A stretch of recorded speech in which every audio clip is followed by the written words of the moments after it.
بسم اللہ الرحمن الرحیم۔ کلاس 12 ہے اور ہمارا آج کا موضوع جو ہے وہ ہے حامدی کشمیری کی پہلی غزل۔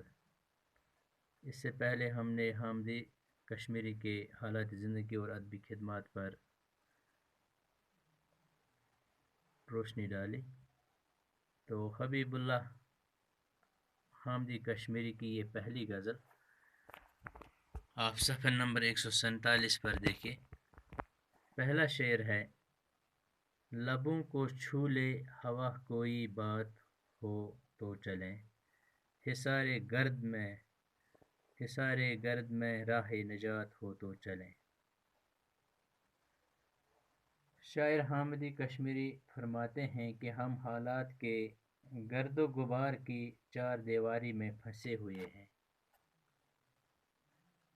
حصار کہتے ہیں چار دیواری کو، ایسی چار دیواری جہاں ہوا کا بھی گزر نہیں ہوتا۔ اب ایسے میں ہم کسی قسم کی پیش قدمی کیا کریں؟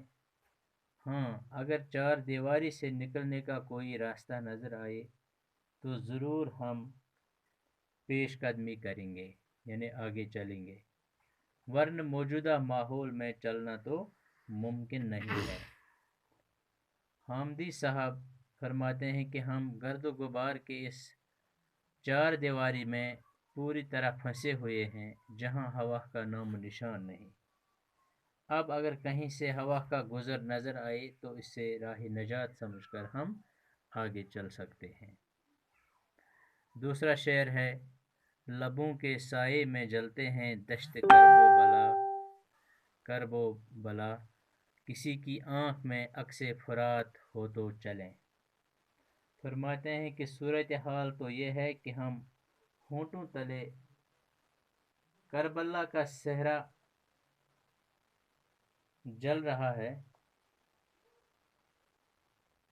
یعنی کربلا جیسے ماحول میں ہم اپنے ہونٹ ہلا نہیں سکتے، کوئی بات کر نہیں سکتے، ہر قسم کا ستم سہنا ہماری مجبوری ہے۔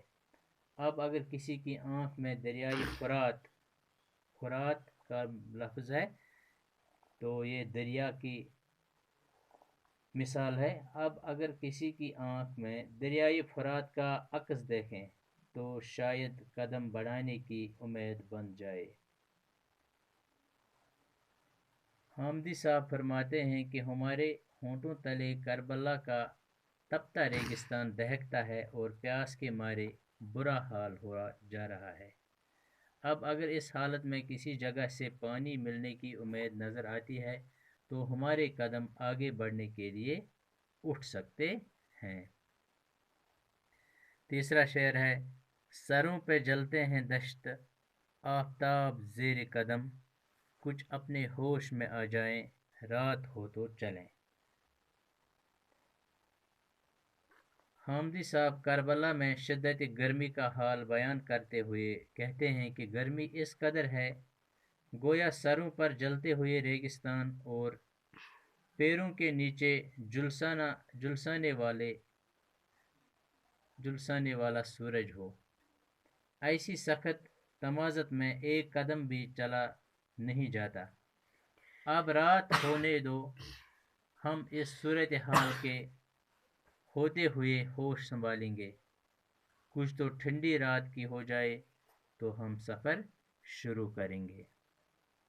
سروں پہ جلتے ہیں دشت آفتاب زیر قدم، کچھ اپنے ہوش میں آ جائیں رات ہو تو چلیں۔ اس کے بعد ہے: نکل پڑی ہیں تعاقب میں ہانپتی سڑکیں، کہیں یہاں سے بس ایک آدھ بات ہو تو چلیں۔ حامدی صاحب فرماتے ہیں کہ عجلت بھری زندگی میں تو سڑکیں ہمارے پیچھے پڑی ہیں، یہاں رہنا تو ناممکن ہے، بس صرف اپنے محبوب سے ایک آدھ بات کروں تو پھر چلوں۔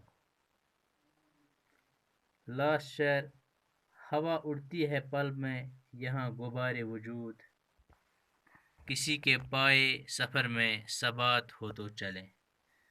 فرماتے ہیں کہ یہاں اس قدر ہوا تیز ہے ہوا اڑتی ہے پل میں یہاں غبار وجود، اس قدر ہوا تیز ہے کہ ہر چیز کو غبار کی طرح اپنے ساتھ اڑا کے لے جاتی ہے۔ کسی کے پائے سفر میں ثبات ہو تو چلیں۔ اگر کسی کے اندر اس ہوا کا مقابلہ کرنے اور ڈٹے رہنے کی طاقت ہے تو ہم آگے بڑھیں گے۔ شکریہ۔